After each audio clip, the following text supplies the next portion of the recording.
Feliz sábado, meus irmãos. É um prazer estar aqui com vocês. É uma honra estar aqui. Eu sei que muita gente aqui não me conhece, afinal, eu fui membro dessa igreja, mas já faz mais de 30 anos que eu fui morar em outra cidade. E nesse tempo realmente eu vim aqui muito pouco. Então eu queria agradecer muito a Brani, ancião de vocês, que me convidou para estar aqui, para poder dividir o pão da palavra de Deus com vocês hoje e amanhã. Eu peço perdão porque minha voz não está muito inteira. Eu estou me recuperando ainda de eu sei lá, gripe, virose, a gente nunca mais sabe, a gente não sabe mais hoje o que é, mas alguma coisa desse tipo. Eu ainda estou me recuperando. Meus irmãos, nós esta semana estamos falando de recomeço, estamos falando por título, e se eu não quiser recomeçar? E ela está baseada em João capítulo 5, versículo 6, que diz assim: vendo este deitado e sabendo que estava assim há muito tempo, disse-lhe Jesus: queres ser curado? Eu estou imaginando que alguém que estava aqui ontem à noite deve ter pensado: peraí. Isso é do sermão de ontem. Isso já foi pregado ontem. Eu sei, isso já foi pregado ontem. Mas entre mim e Brando houve um pequeno problema de comunicação. E ele pensou que tinha explicado e eu pensei que tinha entendido. E o que acontece é que eu vim hoje para pregar a mesma mensagem que vocês ouviram ontem. Peço desculpa por isso. Quero dizer também o seguinte: nós pensamos em fazer algo diferente, fazer outra mensagem. Mas eu prefiro pensar assim: nada é coincidência, tudo é providência divina. Deus certamente achou essa mensagem tão importante que Ele quer que a gente reflita nela hoje de novo. Além do mais, eu tenho certeza de que eu não vou repetir as palavras do pastor de ontem. Há coisas que eu sei que serão diferentes. E eu espero que Deus nos abençoe para que nós possamos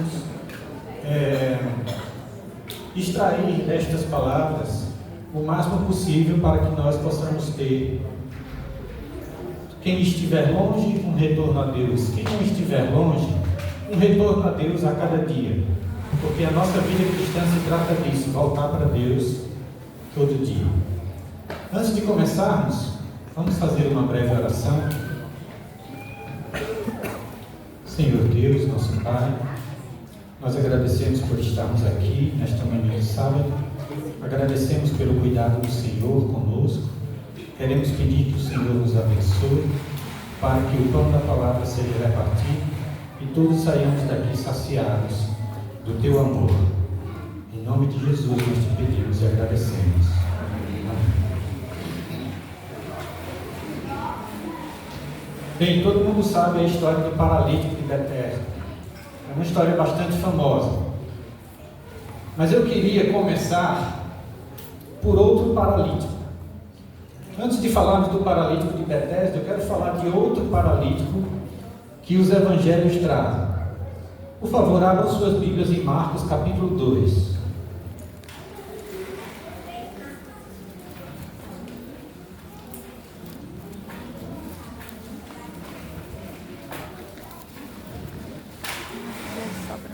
Em Marcos capítulo 2, existe uma cena da cura de um paralítico, que é muito diferente daquela contada em João.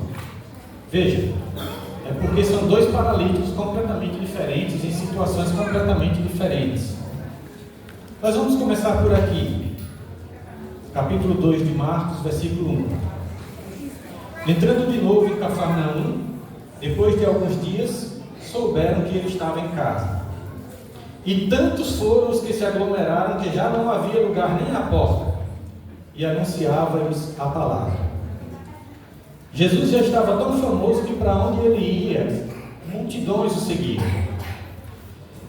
Outros textos da Bíblia dão a entender que esta casa onde ele estava era a casa de Pedro. foi tanta gente para ouvir Jesus que a casa ficou cheia. E foi tanta gente para ouvir Jesus que o lado de fora da casa ficou cheio. Os arredores da casa ficaram cheios. As pessoas queriam muito ouvir o que Jesus tinha a dizer. E mais, elas também sabiam que Jesus já tinha curado muitas pessoas de doenças muito terríveis. Já tinha curado cegos, já tinha expulsado demônios, já tinha curado leprosos. As pessoas queriam ver aquele homem e o que ele tinha a dizer. E mais ainda, o que ele podia fazer. Só que realmente estava muito cheio. Não tinha mais como entrar ninguém. E o verso 3 diz assim: vieram trazer-lhe um paralítico, transportado por 4 homens. Irmãos, tinha um paralítico ali em Cafarnaum que ouviu falar de Jesus. E ele acreditou: aquele homem pode me curar. Aquele homem pode me fazer sair desta maca.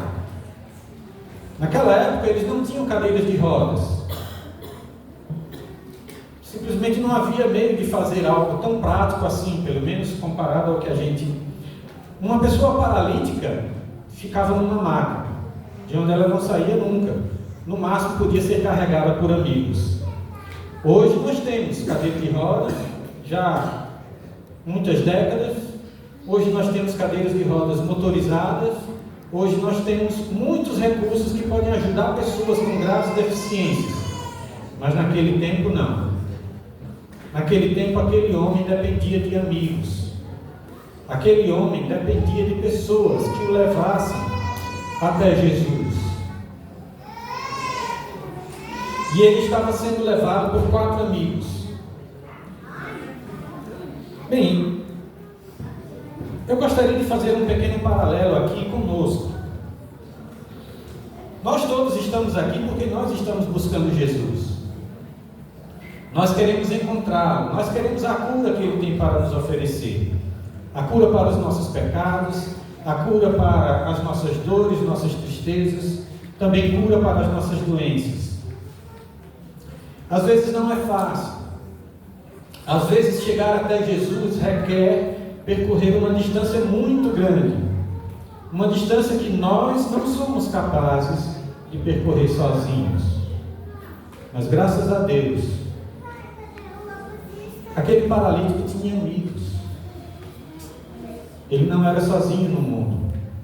Ele tinha pessoas que estavam dispostas a carregá-lo, para que ele pudesse alcançar Jesus.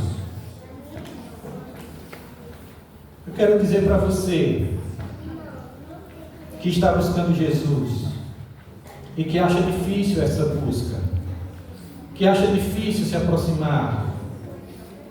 Você não consegue ler a Bíblia, você não consegue orar, você não consegue vir à igreja. Quando vem, você não consegue prestar atenção. Quando lê, você não consegue se concentrar. Quando ora, você não consegue ficar com a mente naquilo que você está orando. Eu sei que às vezes é difícil, mas você tem amigos. Existem pessoas que estão nessa busca com você. Existem pessoas que também estão buscando Jesus. Existem pessoas que também estão tentando encontrá-lo. Algumas delas já acharam. Algumas delas ainda estão na busca também, mas elas podem ir com você. Elas podem ajudar você. Elas podem amparar você. Elas podem carregar você. Você não precisa fazer tudo sozinho.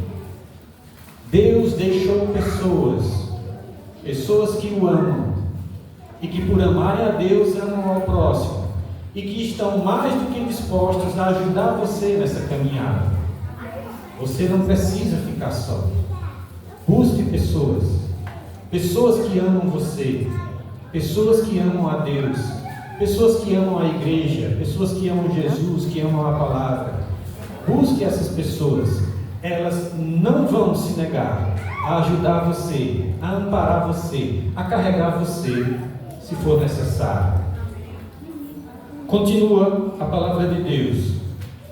E como não pudessem aproximar-se por causa da multidão, abriram o teto à altura do lugar onde ele se encontrava, e tendo feito um buraco, baixaram o leito em que jazia o paralítico. Meus irmãos, eu imagino esta cena. Eu imagino aqueles 4 amigos levando aquele paralítico. E quando eles chegam, a casa está ali do outro lado da rua, ou até mais. Eles não conseguem se aproximar, a multidão é muito grande. E eu tenho certeza de que eles pediram passagem. Por favor, abra um caminho, por favor, abra um caminho. E eu imagino que alguns abriram um caminho, mas outros não, porque outros não queriam perder o lugar privilegiado onde elas estavam. Dali elas conseguiam ver na porta Jesus falar, elas conseguiam ouvir, elas não queriam perder. E elas não queriam sair do lugar. E aqueles 4 amigos ficaram sem ter como passar. E essa é outra lição que eu gostaria de trazer. Infelizmente, nem todas as pessoas que dizem estar buscando Jesus estão dispostas a ajudar você. Essa é uma verdade triste. E eu não gostaria de me concentrar muito nessa verdade, porque eu não gostaria de falar de pessoas que não são cristãos o suficiente, que não são altruístas o suficiente, que não são solidárias o suficiente. Eu queria falar com vocês que já estão aqui na igreja, que já comungam deste evangelho, que já encontraram Jesus. O que você tem feito para ajudar as pessoas que ainda estão nessa busca? Você está aqui na igreja realmente ajudando pessoas a alcançar Jesus? Você já parou para pensar que você pode apenas estar fazendo volume, estar atrapalhando o caminho, que você pode apenas estar impedindo que outras pessoas se aproximem? Não é uma cobrança que eu gostaria de fazer. Eu não me sinto apto a cobrar nada de ninguém. Mas eu acho que se Deus colocou isso na sua palavra, é porque Ele queria que a gente entendesse.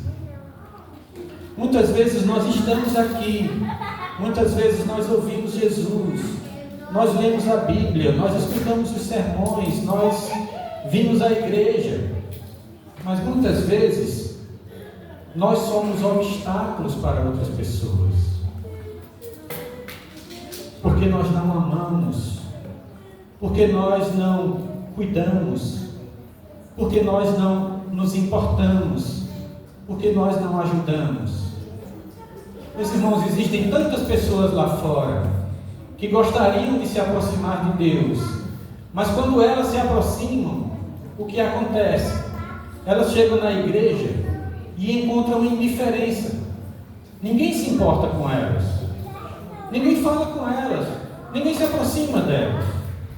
E às vezes quando elas convivem um pouco mais conosco, é pior ainda. Elas recebem hostilidade, porque elas são, diferentes. Elas têm costumes que nós não gostamos, elas têm hábitos que nós não aprovamos.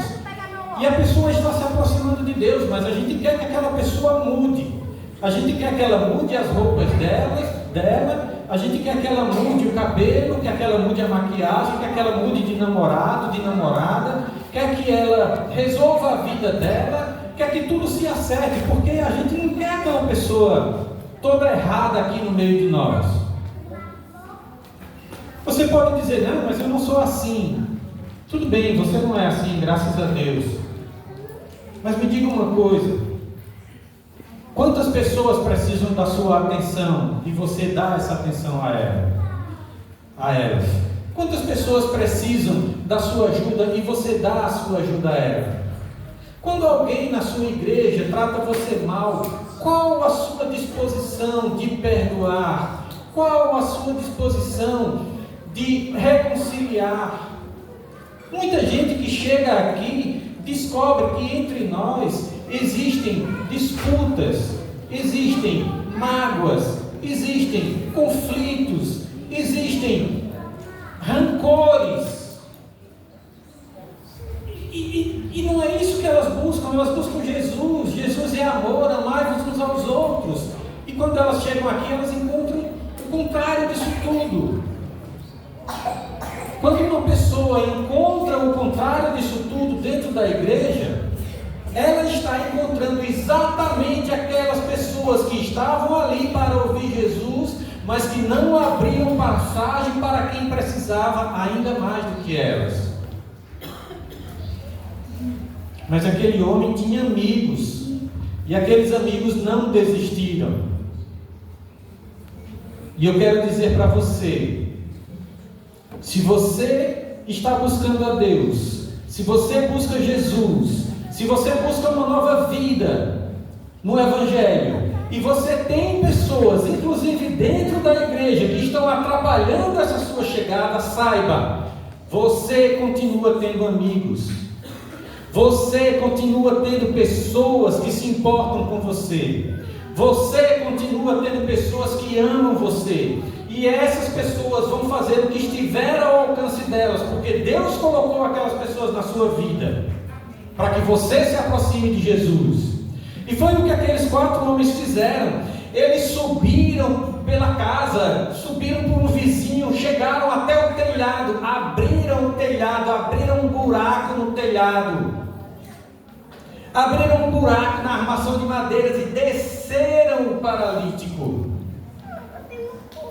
Diz o verso 4: abriram o teto à altura do lugar onde ele se encontrava, Jesus, e tendo feito um buraco, baixaram o leito em que jazia o paralítico. Meus irmãos, que fé daqueles homens, que fé daquele paralítico. Não desistam, não desistam, não desistam, eu não posso perder essa chance. Quanta fé, quanta necessidade. Que fé daqueles homens, que amor daqueles homens, de ter feito aquilo por aquela pobre criatura. E no verso 5 diz assim: Jesus, vendo sua fé, disse ao paralítico: filho, os teus pecados estão perdoados. Jesus poderia ter olhado para aquele paralítico e disse: filho, levanta-te e anda, porque ele sabia que aquele paralítico queria isso. Mas aquele paralítico queria algo muito mais importante do que isso. Ele se sentia um pecador, ele se sentia um castigado de Deus, ele se sentia uma pessoa punida por Deus, porque naquela época as pessoas achavam que uma desgraça daquela só poderia acontecer para uma pessoa que pecou muito. Então ele achava: eu pequei muito, eu pequei demais. Ele não queria apenas a cura do corpo, ele queria também a cura da alma. E Jesus viu que essa era a coisa mais importante que ele queria. E Jesus disse a ele: filho, os teus pecados estão perdoados. Meus irmãos, que palavras maravilhosas, saídas da boca do próprio Deus, saídas da boca do próprio Filho de Deus. Os teus pecados estão perdoados. Como valeu a pena todo aquele esforço, como valeu a pena toda aquela luta.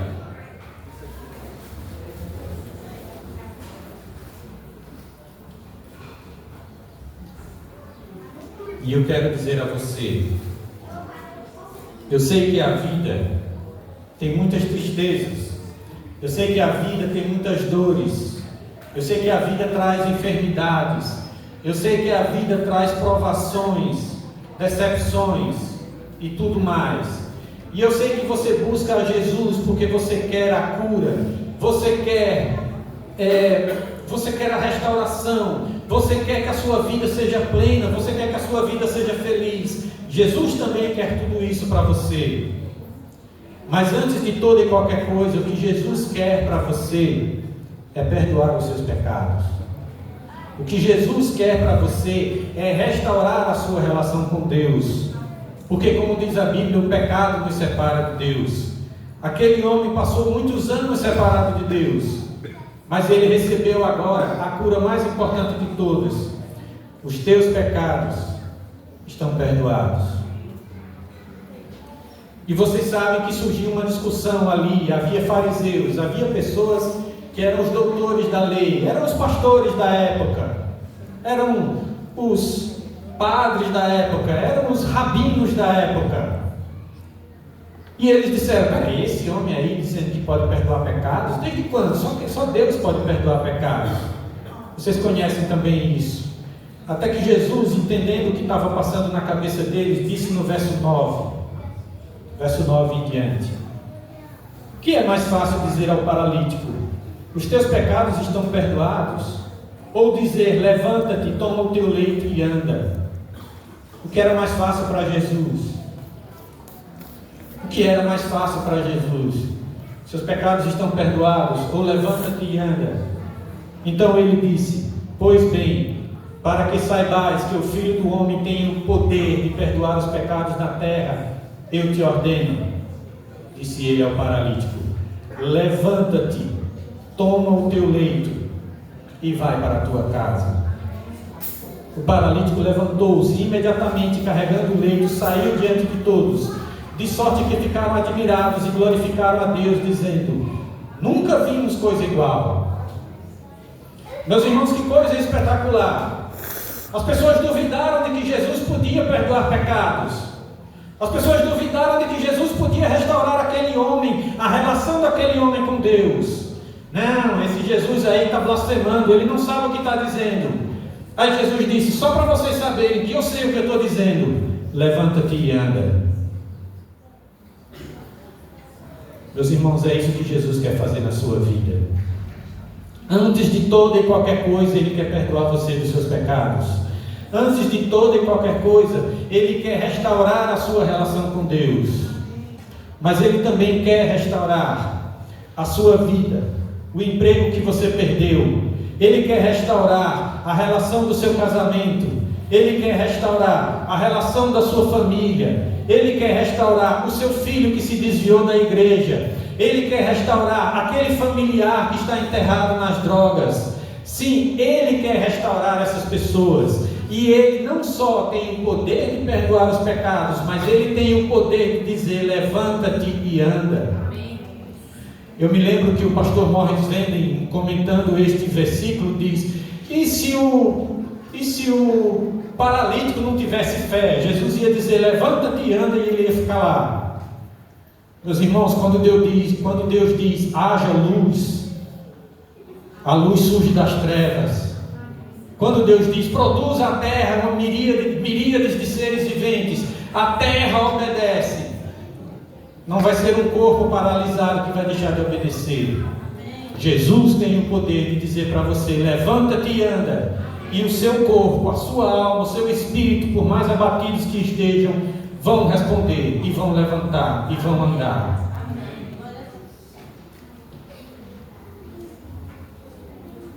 Eu quero agora passar para João capítulo 5, que é o texto base da nossa mensagem.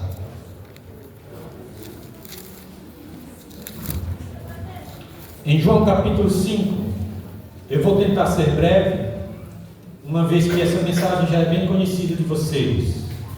Diz assim, no versículo 1: depois disso, por ocasião de uma festa dos judeus, subiu Jesus a Jerusalém.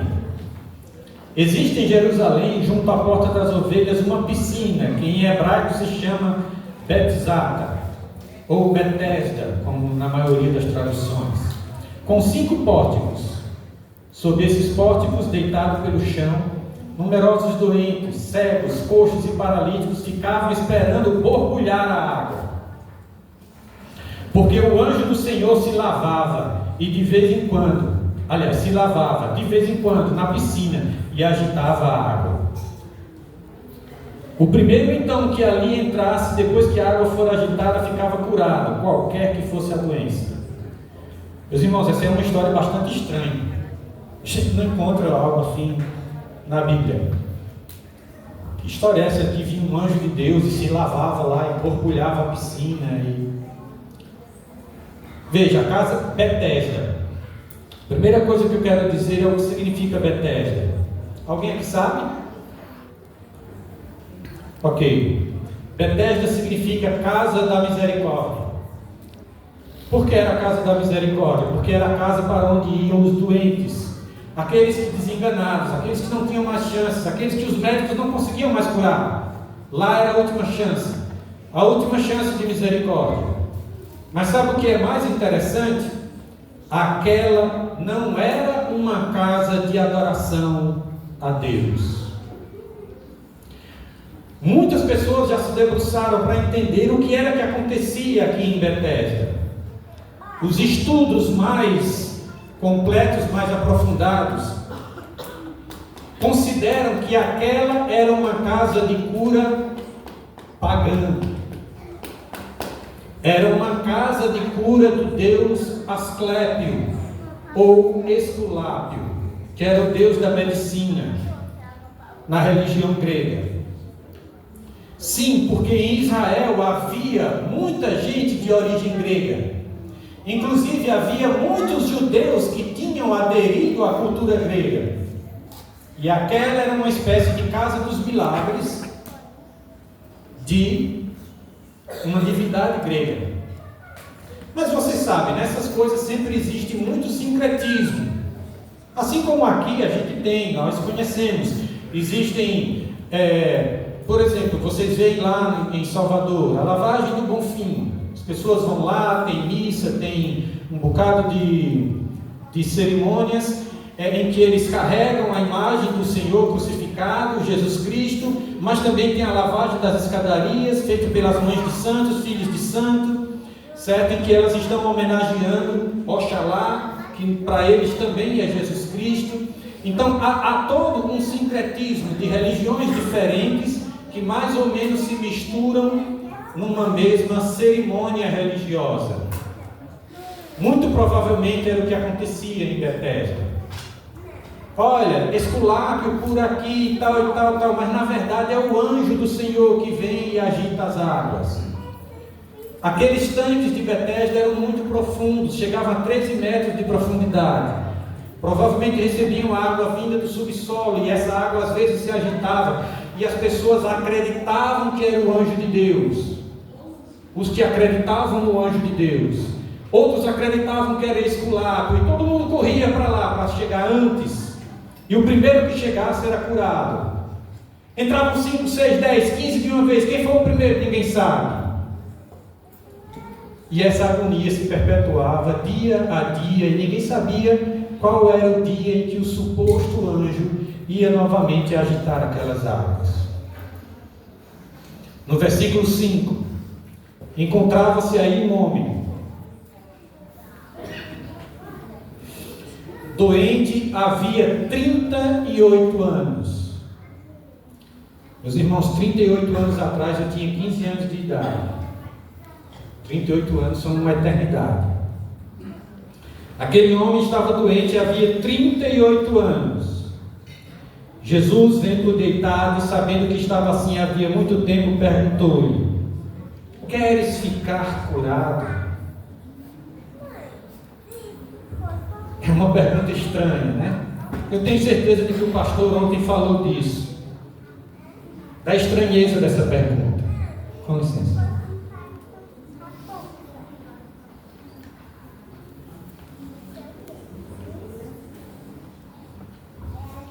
Jesus viu um homem que estava ali, no meio de uma multidão, tentando se arrastar para uma piscina, para um tanque, para ser curado. Aí Jesus chega para ele e pergunta: você quer ser curado?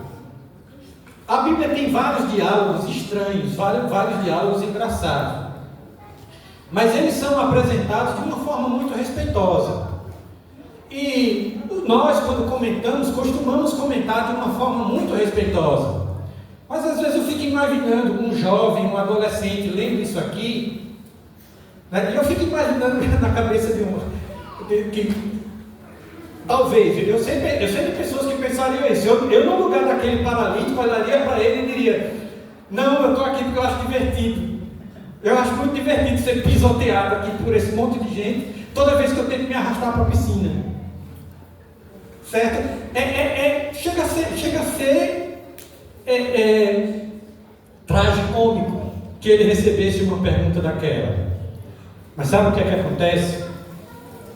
O que acontece é que Jesus sabia que nem todos nós queremos ser curados.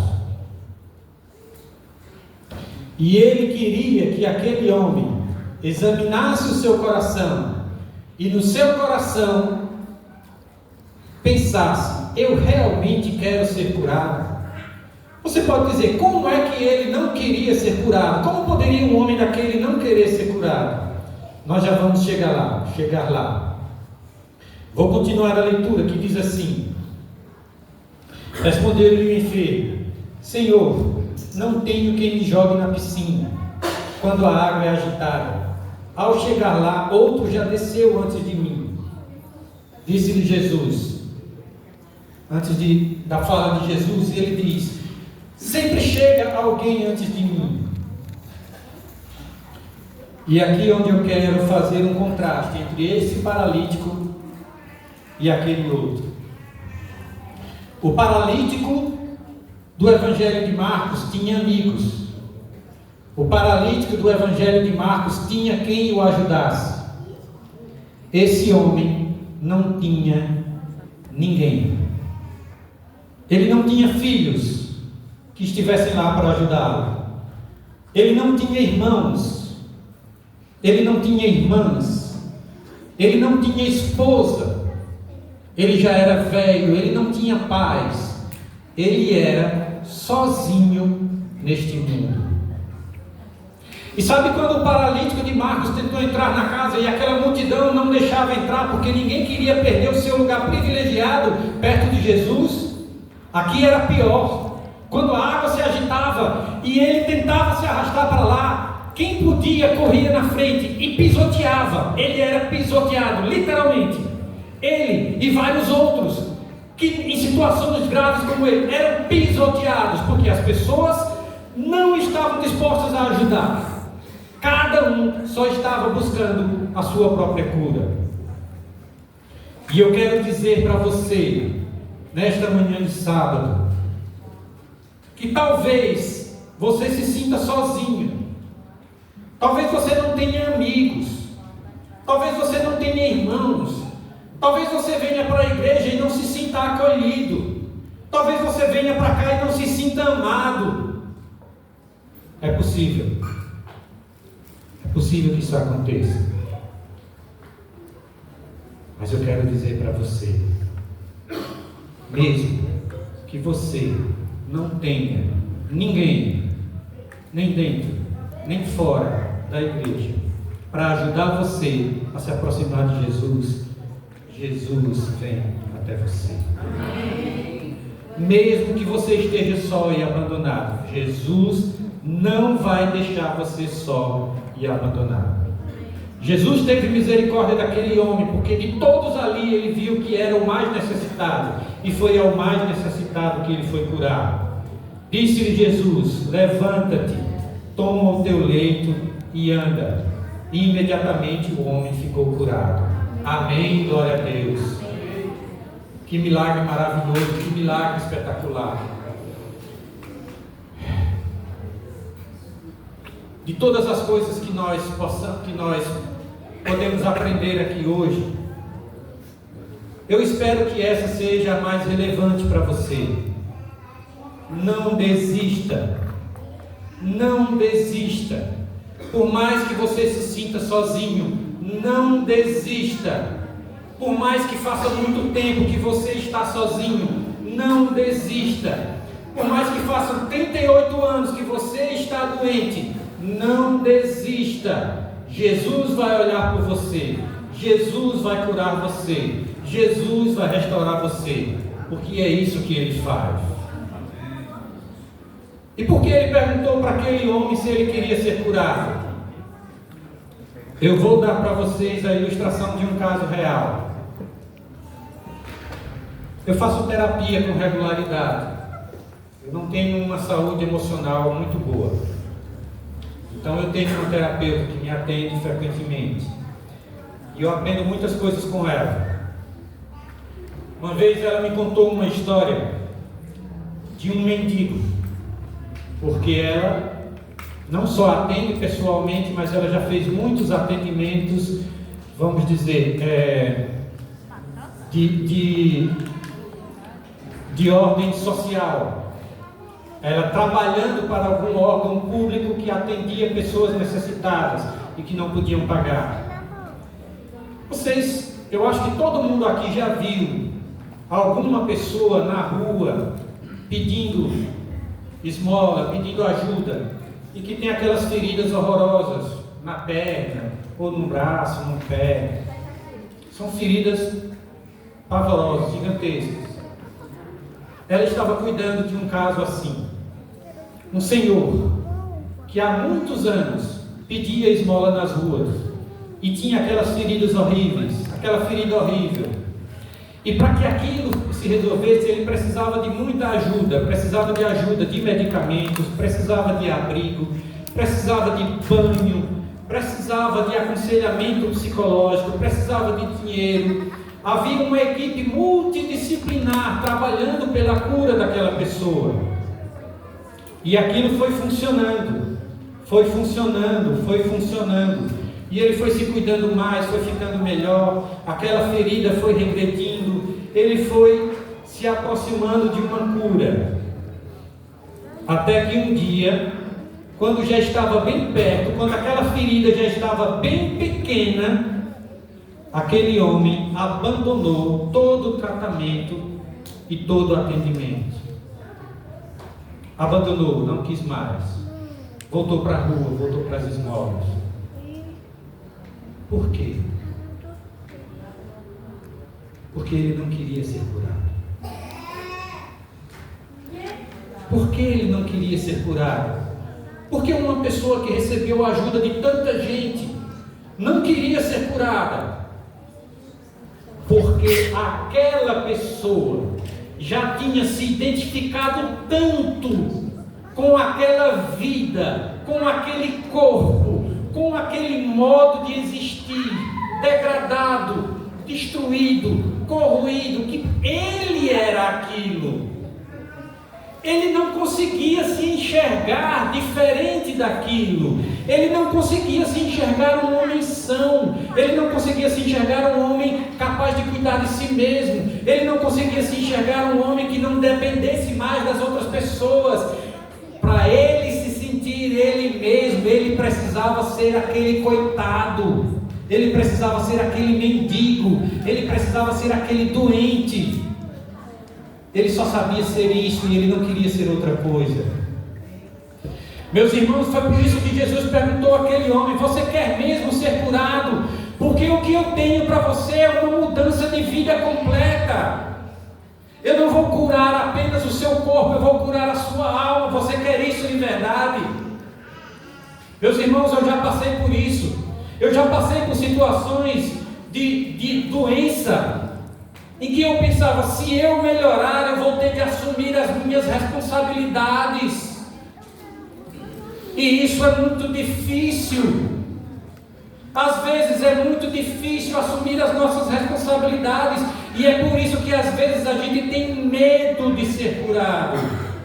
Eu vou viver uma vida íntegra com Deus, isso é muito difícil. É melhor eu ficar aqui. É melhor eu ser pecador, é melhor eu ser... É melhor eu chafurdar na lama do pecado. Pecadores todos somos. Mas eu quero dizer aqui, não, eu não quero ser um vitorioso, eu quero continuar sendo um derrotado, porque um vitorioso tem responsabilidades a cumprir, tem coisas a fazer, tem pessoas a ajudar, e isso é pesado demais para mim. Às vezes nós não queremos isso. Mas Jesus quer isso para você. Existe uma sugestão neste sermão, que é falar de Apocalipse 3:20. Todo mundo aqui conhece este verso. Jesus diz: eis que estou à porta e bato, e se alguém ouvir a minha voz e abrir a porta, entrarei em sua casa e cearei com ele e ele comigo. O que tem tudo isso a ver com o que nós acabamos de dizer? Todo mundo gosta muito essa ilustração, porque ela mostra uma coisa: a porta do coração só tem maçaneta por dentro, não é isso? Jesus é educado, ele bate lá fora, ele não força a entrada, não é isso? Sim, é isso. Jesus só nos cura se nós quisermos ser curados. Jesus só nos salva se nós quisermos ser salvos. Mas a porta só abre por dentro, e Jesus não vai forçar a entrada. Será? Jesus não vai forçar a entrada? Às vezes nós não queremos ser salvos. Jesus forçou a entrada com Jonas? Vocês lembram de Jonas, né? Vocês não acham que Jesus forçou um pouquinho a entrada com Jonas? Pois é. Quero fazer essa ilustração para vocês, só que é diferente. Jesus está do lado de fora, batendo na porta. Você não está sentado no seu sofá, assistindo televisão, ouvindo a porta bater e ouvindo Jesus bater. Você não está. Sabe onde é que você está? Você está lá no banheiro.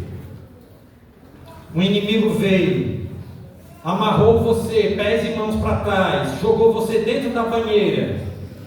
Digamos que esse banheiro tem banheira, não é comum, mas... E ligou a torneira e deixou a água subindo lá, e você vai morrer afogado. E Jesus está lá batendo na porta. Você pode ir lá atender? Não, você não pode. Mas sabe o que você pode fazer? Você pode gritar: Senhor, salva-me, senão eu morrerei. Senhor, salva-me, eu já estou nas últimas. Senhor, salva-me, Senhor, me ajude. Eu juro para você, Jesus vai derrubar a porta, Ele vai derrubar as paredes, Ele vai derrubar a casa para resgatar você. E foi isso que o apóstolo Paulo disse. Por favor, vamos concluir lendo Romanos capítulo 7. Romanos capítulo 7. No capítulo 7 de Romanos, Paulo fala uma coisa que impressiona muitas pessoas. Ele diz: o bem que eu quero fazer eu não consigo fazer, mas o mal que eu não quero, é só isso que eu faço. Por mais que eu tenho duas vontades dentro de mim, uma que busca a Deus, uma que quer se afastar de Deus. E sabe como é que ele termina esse capítulo? Capítulo 7, versículo 24. Ele diz assim: infeliz de mim, quem me libertará deste corpo de morte? Às vezes é isso. Às vezes nós estamos tão apegados ao pecado, tão apegados à tristeza, tão apegados à fraqueza, e nós sabemos que nos aproximar de Deus significa estarmos dispostos a mudar de vida. Nós não queremos mudar de vida porque existe uma vontade dentro de nós que não quer essa mudança. E sabe o que foi que Paulo disse? Miserável homem que sou, quem me livrará do corpo dessa morte? Quem vai me salvar? Quem vai me ajudar? Era isso que estava no coração daquele paralítico. Quem vai conseguir me tirar daqui? Eu não consigo, por minhas próprias forças é impossível. Na verdade, a minha própria vontade às vezes quer desistir, às vezes quer entregar os pontos, às vezes quer esquecer tudo. Mas Paulo disse: quem me livrará deste corpo de morte? Quem me livrará desta paralisia? Quem me livrará desta fraqueza, desta derrota? Então no versículo 8 ele diz, nos versos 1 e 2, aliás, no capítulo 8: portanto não existe mais condenação para aqueles que estão em Cristo Jesus. A lei do Espírito da vida em Cristo Jesus te libertou da lei do pecado e da morte. É com essas palavras que eu quero terminar, meus irmãos. Nós vimos um paralítico que teve ajuda e Jesus o curou. Nós vimos um paralítico que não teve ajuda e Jesus o curou. Nós vimos um homem, Paulo, que tinha uma vontade dentro dele que era contrária à vontade de Deus, mas ele disse: quem me livrará desse corpo de morte? E ele conclui dizendo que não existe condenação para quem está em Cristo, porque Jesus nos livra do pecado e da morte. Amém. Eu peço a Deus, rogo a Deus, que hoje Ele dê a você a certeza de que Jesus vai salvar você. Não importam as circunstâncias, não importa o quanto difícil, mesmo que você não queira. Permita-me falar de mim só umas pouquíssimas palavras. Várias vezes eu já disse a Deus: Deus, não respeite o meu livre-arbítrio. Não respeite a minha vontade, porque a minha vontade é me afastar do Senhor. Deus, me salve, mesmo que eu não queira. Faça isso. Grite pelo Senhor: salva-me, Senhor. Salva-me, Senhor. Mesmo que eu não queira, salva-me, Senhor. Ele vai ouvir você. Amém. E vai salvar você. Amém.